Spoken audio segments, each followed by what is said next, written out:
विदेश मंत्री सुषमा स्वराज के पाकिस्तान दौरे के ऐलान के बाद आज वो पाकिस्तान के लिए रवाना होगी। केंद्रीय मंत्री राजीव प्रताप रूडी ने ये जानकारी दी। सुषमा स्वराज इस्लामाबाद में होने वाली heart of Asia security conference में शिरकत करेंगी। इसमें 25 देशों के नेता शरीक होंगे। सुषमा यहां पाकिस्तान प्रधानमंत्री नवाज शरीफ और सरताज अजीज से भी मिलेंगे। इससे कंपोजिट डायलॉग के रास्ते खुल सकते हैं। शिवसेना भारत पाक बातचीत पर विरोध जताया है। संजय राउत ने कहा कि पाकिस्तान से किसी भी तरह से रिश्ते रखना ठीक नहीं है। जबकि कांग्रेस नेता मनीष तिवारी ने केंद्र सरकार से पूछा कि सितंबर 15 से दिसंबर 15 के बीच क्या बदला है, अब पाक से बातचीत क्यों की जा रही है।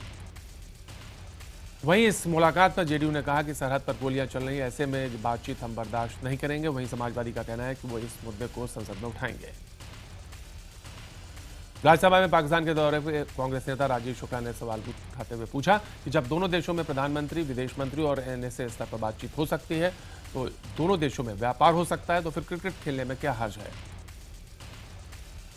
नेशनल हेराल्ड मामले में कांग्रेस अध्यक्ष सोनिया गांधी और उपाध्यक्ष राहुल गांधी समेत 5 लोगों आज मामले की सुनवाई के दौरान पटियाला हाउस कोर्ट में पेश होना होगा। सोमवार को दिल्ली हाईकोर्ट ने सभी लोगों को इस केस में पेशी से छूट देने से इनकार कर दिया। सोमवार को दिल्ली हाईकोर्ट ने सभी लोगों को इस केस में पेशी से छूट देने से इनकार कर दिया है।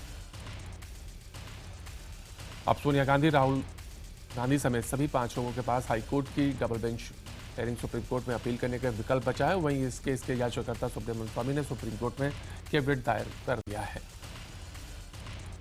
विदेश राज्य मंत्री वीके सिंह के खिलाफ कांग्रेस उपाध्यक्ष राहुल गांधी के नेतृत्व में कांग्रेस पार्टी ने प्रदर्शन किया। संसद परिसर में कांग्रेसी नेताओं ने वीके सिंह के इस्तीफे की मांग की। गौरतलब है कि कांग्रेस का यह प्रदर्शन वीके सिंह का हरियाणा में दलितों पर दिए गए विवाद के बयान के खिलाफ था। बीजेपी संसदीय दल की आज बैठक बुलाई गई है। बताया जा रहा है कि इस बैठक को प्रधानमंत्री नरेंद्र मोदी संबोधित कर सकते हैं, और अगर ऐसा होता तो वह इस सत्र में पहली बार होगा जब प्रधानमंत्री अपने सांसदों को संबोधित करेंगे। यह बैठक सुबह 9 बजे होगी। बीजेपी सांसद उदित राज ने दिल्ली के ऐतिहासिक रामलीला मैदान में बड़ी दलित रैली का आयोजन किया। रैली में उन्होंने यूपीए सरकार पर दलितों से भेदभाव का आरोप लगाया। साथ ही उदित राज ने इस रैली में अनुसूचित जाति और जनजाति के लोगों के उत्थान के लिए उन्हें प्राइवेट क्षेत्र में आरक्षण और सरकारी नौकरियों में पदोन्नति में आरक्षण का लाभ देने की मांग की।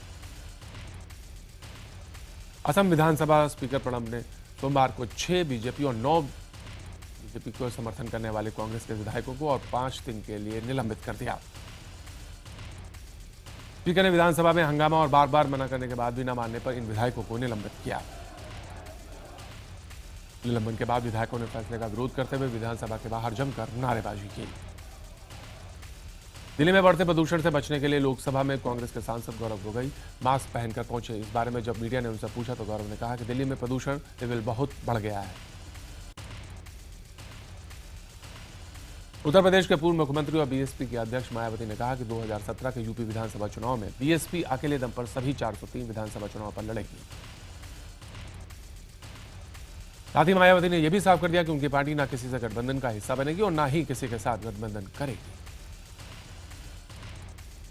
नकली दवाओं पर IBN-7 की खास पेशकश ऑपरेशन यमराज का मुद्दा सोमवार को लोकसभा में भी उठा। मेरठ के बीजेपी सांसद राजेंद्र अग्रवाल ने लोकसभा में नकली दवाइयों के स्टिंग ऑपरेशन की सीबीआई से जांच की मांग की। राजेंद्र अग्रवाल ने इस ऑपरेशन के लिए IBN-7 को बधाई देते हुए कहा कि बीजेपी सांसद अग्रवाल ने दोषी लोगों के खिलाफ कड़ी कार्रवाई की मांग की। दिल्ली के मुख्यमंत्री अरविंद केजरीवाल ने केंद्रीय गृह मंत्री राजनाथ सिंह से मिलने का समय मांगा है। माना जा रहा है कि मुलाकात के दौरान अरविंद राजनाथ सिंह के साथ दिल्ली में सम विषम नीति को लागू करने की प्रक्रिया पर चर्चा करेंगे। महाराष्ट्र कांग्रेस और एनसीपी महंगाई और किसानों की आत्महत्या के मामले में नागपुर में चल रही महाराष्ट्र विधानसभा के बाहर बड़ा मोर्चा निकालेंगे। इसमें अशोक चव्हाण समेत महाराष्ट्र के कई बड़े नेता शरीक होंगे। मध्य प्रदेश के बड़वानी में सरकारी कैंप में कई आदिवासियों की आंख खराब होने के बाद एमपी में सियासत एक बार फिर गरमाने लगी। भोपाल में आज कांग्रेस कार्यकर्ताओं ने आंखों पर काली पट्टी बांधकर प्रदर्शन किया। कांग्रेस का कहना है कि चूंकि सरकारी अस्पतालों में नकली दवाओं की सप्लाई हो रही है, इसलिए इस तरह के हादसे हो रहे हैं। सदी की सबसे बड़ी त्रासदी झेलने के बाद अब चेन्नई एक बार फिर अपनी गति पर लौट रही है। पानी उतरने के साथ साथ हालात धीरे धीरे बेहतर हो रहे हैं। आज से सभी बाढ़ग्रस्त जगह पर बिजली और बैंकिंग की सुविधा शुरू हो गई है। मुख्यमंत्री जयललिता ने इसके लिए ऑर्डर जारी कर दिए। वहीं चेन्नई से अंतर्राष्ट्रीय और घरेलू दोनों उड़ानें शुरू हो गई हैं। साथ ही रेलवे यातायात भी शुरू कर दिया गया है। मुख्यमंत्री जयललिता ने बाढ़ के शिकार लोगों के लिए मुआवजे का ऐलान कर दिया। मरने वालों के परिवार को 10,000 और घायलों को 5,000 रुपये दिए जाएंगे। इंडियन एयरफोर्स के शानदार राहत बचाव कार्य का वीडियो सामने आया है। इस वीडियो में एयरफोर्स और एनडीआरएफ ने मिलकर एक गर्भवती महिला की जान बचाई। बता दें कि महिला को बचाकर अस्पताल ले जाएगा, जहां उसने जुड़वा बच्चों को जन्म दिया। तमिलनाडु में आई प्राकृतिक आपदा से पूरा राज्य हिल गया। ऐसे मुसीबत के समय में तमिलनाडु की मदद के लिए कई लोग आगे आए हैं। यूपी के सीएम अखिलेश यादव ने राहत बचाव के लिए 25 करोड़ की मदद का ऐलान किया है। बॉलीवुड के किंग शाहरुख खान ने 1 करोड़ रुपए देने का ऐलान किया है। वहीं आर अश्विन और अजिंक्य रहाणे ने भी बाढ़ प्रभावितों को मदद दी है। आज कांग्रेस उपाध्यक्ष राहुल गांधी तमिलनाडु और पुडुचेरी का दौरा करेंगे। खुद राहुल गांधी ने ट्वीट कर इसकी जानकारी दी। गृह मंत्रालय की स्टैंडिंग कमेटी ने आदेश जारी दिया कि मेट्रो स्टेशनों को आतंकी निशाना बना सकते हैं। सोमवार को लोकसभा में स्टैंडिंग कमेटी की एक्शन टेकन रिपोर्ट पेश की गई। राजौरी से पाक के लिए जासूसी करने के आरोप में पकड़े गए 5 लोगों में कुछ लोग हनी ट्रैप में आ गए थे। बताया जा रहा है कि पाकिस्तानी खुफिया एजेंसी आईएसआई ने इनके लिए अपने पुराने मिशन हनी ट्रैप का सहारा लिया। सूत्रों के मुताबिक सिलीगुड़ी से पकड़े गए सैनिक फरीद खान और बीएसएफ हवलदार रशीद हनी ट्रैप का शिकार हुए थे। जम्मू कश्मीर के अनंतनाग जिले के बिजबिहारा इलाके में सीआरपीएफ के काफिले पर हुए आतंकी हमले के जिम्मेदार लश्कर ने दी है।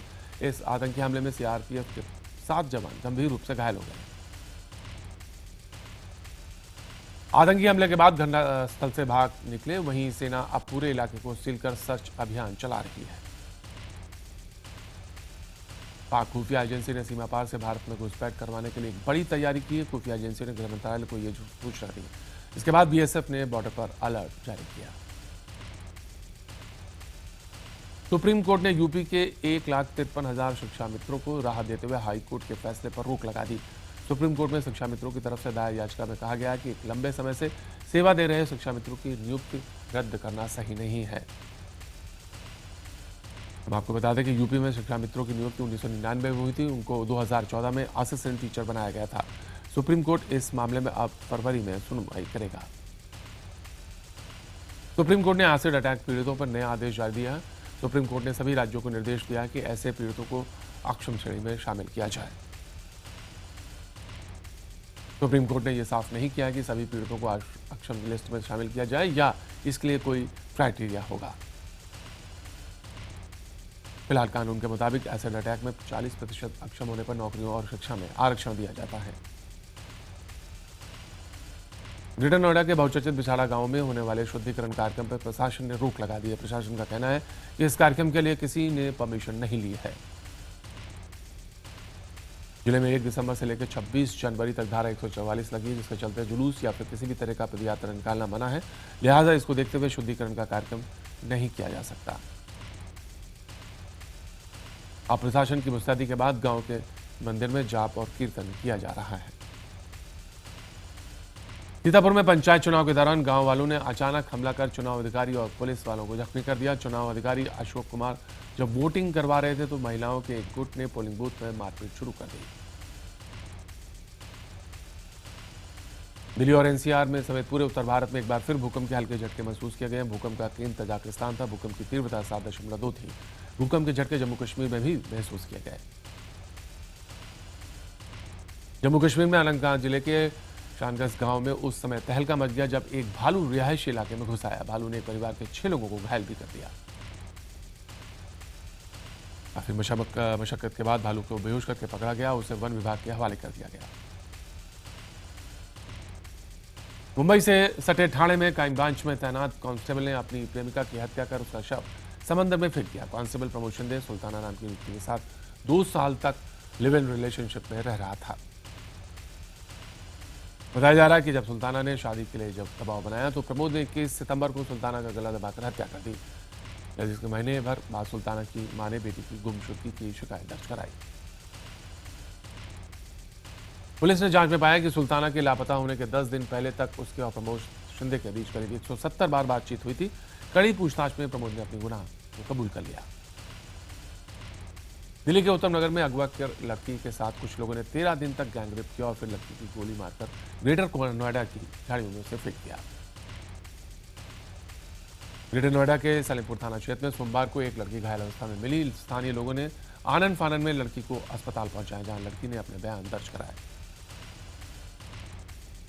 लड़के के मुताबिक उसे दिल्ली के उत्तम नगर से 22 नवंबर को अगवा किया गया और गैंगरेप के बाद गोली मारकर जंगल में फेंक दिया गया।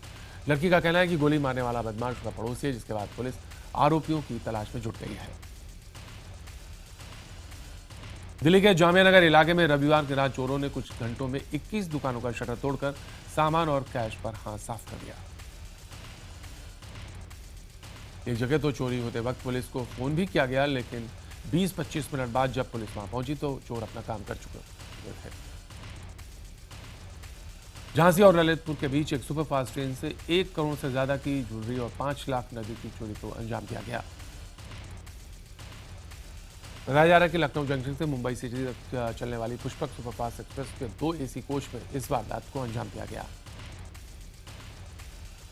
मध्य प्रदेश के टीकमगढ़ में एक महिला ने एक मंचले की पुलिस के सामने चप्पल से पिटाई की।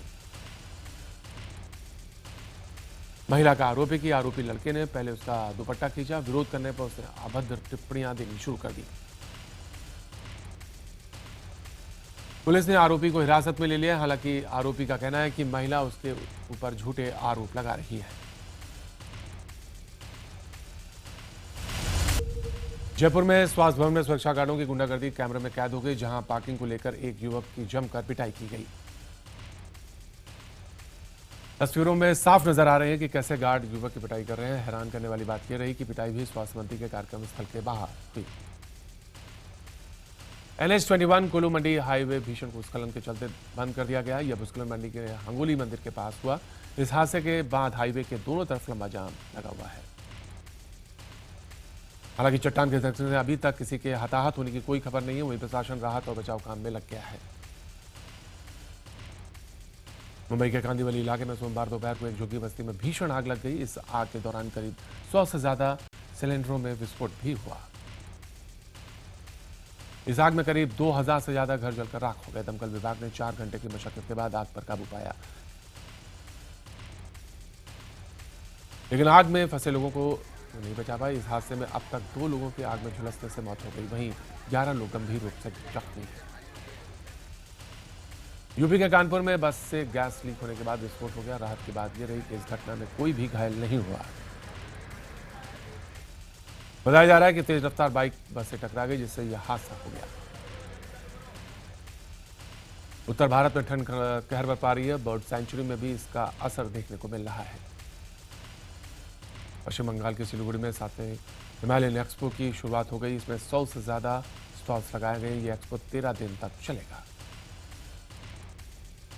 उत्तर प्रदेश को पर्याप्त बिजली देने के लिए पावर कॉर्पोरेशन ने कमर कस ली है। शहरों और कस्बों के साथ साथ प्रदेश के 1,75,000 से ज्यादा गांवों और नगरों को अक्टूबर 2016 तक 100% बिजली देने का निर्णय लिया गया है। इस संबंध में पावर कॉर्पोरेशन के चेयरमैन संजय अग्रवाल ने पूरे प्रदेश के मुख्य अभियंताओं के साथ वीडियो कॉन्फ्रेंसिंग की। उन्होंने बताया कि गांवों में बिजली पहुंचाने के लिए चल रही राजीव गांधी ग्राम विद्युतीकरण योजना की आज समीक्षा की गई है। राजस्थान में गरीब बेसहारा लोगों को आश्रय देने के लिए नगर निगम की ओर से बनाए गए स्थायी रैन बसेरा में सीसीटीवी कैमरे लगाए जाएंगे और लगातार इन रैन बसेरों की मॉनिटरिंग की जाएगी। इसके साथ ही अधिकारियों को स्थायी रैन बसेरों में 3-3 गार्ड लगाने, रजाई गद्दों, पानी की व्यवस्था करने और रोजाना साफ सफाई करवाना सहित अन्य निर्देश भी दिए गए हैं। राजस्थान के 12 जिले में सत्यनारायण गौचर गांव के एक सूक्ष्म लेखक कलाकार में नाखून के आकार में श्रीमद् भागवत गीता का सुंदरकांड लिखकर अमेरिका के गोल्डन बुक और वर्ल्ड रिकॉर्ड में अपना नाम दर्ज करवाया। राजस्थान के डूंगरपुर जिले में लक्ष्मी नारायण मंदिर में हुई चोरी का खुलासा करते हुए पुलिस ने नासिर नाम के एक शख्स को गिरफ्तार किया है। वहीं नासिर की निशानदेही पर पुलिस अन्य आरोपियों की तलाश कर रही है। IPL सीजन 9 के लिए 2 नई टीमों का ऐलान आज किया जाएगा। नई टीमों के लिए दर्जन भर से ज्यादा कॉर्पोरेट हाउस रेस में है। स्पॉट फिक्सिंग के मामले में चेन्नई सुपर किंग्स और राजस्थान रॉयल्स के निलंबन के बाद काउंसिल ने 2 साल के लिए 2 नई टीमों को जोड़ने का फैसला किया है। दक्षिण अफ्रीका के खिलाफ आखिरी टेस्ट मैच में टीम इंडिया ने मेहमान टीम को 337 रनों से हरा दिया। इस जीत के साथ ही भारत ने टेस्ट सीरीज 3-0 से अपने नाम कर ली।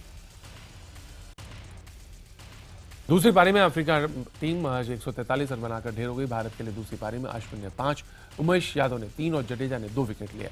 इस जीत के साथ ही टीम इंडिया टेस्ट रैंकिंग में नंबर 2 पर पहुंच गई है। अपनी दोनों पारियों में शतक जमाने जाने वाले रहाणे को मैन ऑफ द मैच और टूर्नामेंट के 31 विकेट लेने वाले आर अश्विन को मैन ऑफ द सीरीज चुना गया। विश्व चैंपियन ऑस्ट्रेलिया बेल्जियम को 2-1 से हराकर हॉकी विश्व लीग फाइनल का खिताब जीत लिया उसने। बता दें कि पिछले टूर्नामेंट में ऑस्ट्रेलिया चौथे स्थान पर रही थी। इंडियन सुपर लीग के सीजन 2 के लीग मैच खत्म हो चुके हैं और सेमीफाइनल में पहुंचने वाली 4 टीमों का फैसला हो चुका है। दिल्ली, गोवा, चेन्नई और कोलकाता की टीमें सेमीफाइनल में पहुंच चुकी हैं। आईपीएल में दिल्ली डेयरडेविल्स के मुख्य कोच गैरी कर्स्टन को उनके पद से हटाया जा सकता है। सूत्रों के मुताबिक टीम के मालिक गैरी के प्रदर्शन से खास खुश नहीं है। बता दें कि पिछले 2 सीजन में दिल्ली के कोच रहे कर्स्टन के साथ दिल्ली का प्रदर्शन बेहद खराब रहा है। फिल्म बाजीराव मस्तानी 18 दिसंबर को रिलीज हो रही है। फिल्म की कास्ट ने मुंबई में फिल्म का प्रमोशन किया। इस दौरान रणवीर सिंह और दीपिका पादुकोण मौजूद रहीं। दीपिका अपने रोल के लिए कड़ी मेहनत करने के लिए मशहूर हैं। फिल्म बाजीराव में दीपिका ने मस्तानी बनने के लिए कड़ी मेहनत की है। फिल्म बाजीराव मस्तानी के प्रमोशन के लिए रणवीर बिग बॉस के मंच पर पहुंचे। इस दौरान रणवीर सिंह ने कंटेस्टेंट के साथ फिल्म से जुड़े कई गेम्स भी खेले।